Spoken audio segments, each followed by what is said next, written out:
The Voice of Death. Once upon a time there lived a man whose one wish and prayer was to get rich.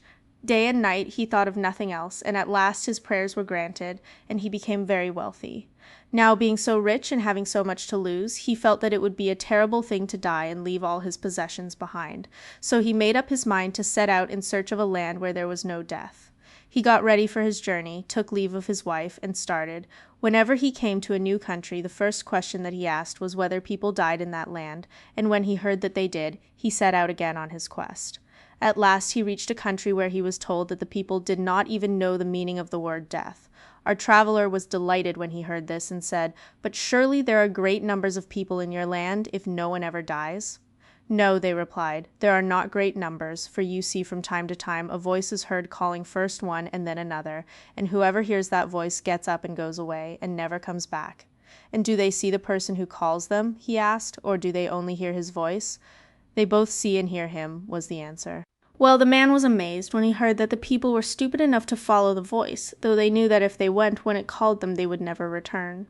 And he went back to his own home, and got all his possessions together, and, taking his wife and family, he set out resolved to go and live in that country where the people did not die, but where instead they heard a voice calling them, which they followed into a land from which they never returned, for he had made up his own mind that when he or any of his family heard that voice they would pay no heed to it, however loudly it called. After he had settled down in his new home, and had got everything in order about him, he warned his wife and family that, unless they wanted to die, they must on no account listen to a voice which they might some day hear calling them.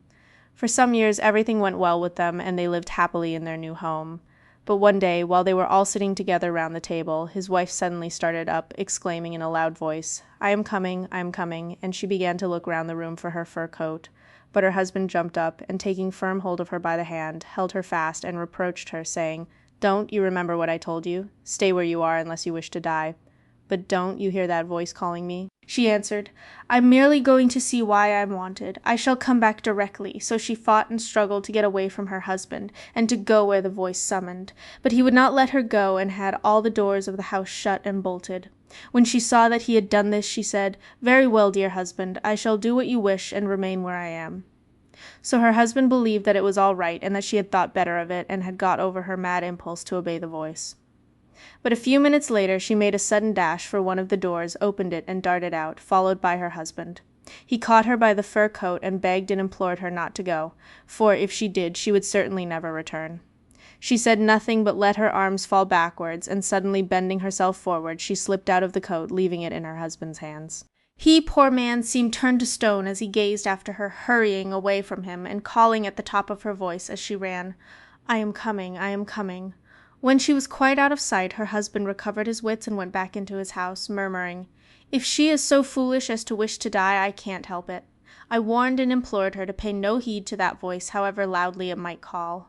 Well, days and weeks and months and years passed, and nothing happened to disturb the peace of the household. But one day the man was at the barber's as usual, being shaved. The shop was full of people, and his chin had just been covered with a lather of soap, when, suddenly, starting up from the chair, he called out in a loud voice, "I won't come, do you hear? I won't come." The barber and the other people in the shop listened to him with amazement, but again looking towards the door, he exclaimed, "I tell you once and for all, I do not mean to come, so go away." And a few minutes later he called out again, "Go away, I tell you, or it will be the worse for you. You may call as much as you like, but you will never get me to come." And he got so angry that you might have thought that someone was actually standing at the door, tormenting him. At last he jumped up and caught the razor out of the barber's hand, exclaiming, "Give me that razor, and I'll teach him to let people alone for the future." And he rushed out of the house as if he were running after someone whom no one else saw. The barber, determined not to lose his razor, pursued the man, and they both continued running at full speed till they had got well out of the town, when all of a sudden the man fell head foremost down a precipice and never was seen again. So he too, like the others, had been forced against his will to follow the voice that called him. The barber, who went home whistling and congratulating himself on the escape he had made, described what had happened, and it was noised abroad in the country that the people who had gone away and had never returned had all fallen into that pit. For till then they had never known what had happened to those who had heard the voice and obeyed its call. But when crowds of people went out from the town to examine the ill-fated pit that had swallowed up such numbers, and yet never seemed to be full, they could discover nothing. All that they could see was a vast plain that looked as if it had been there since the beginning of the world. And from that time the people of the country began to die like ordinary mortals all the world over.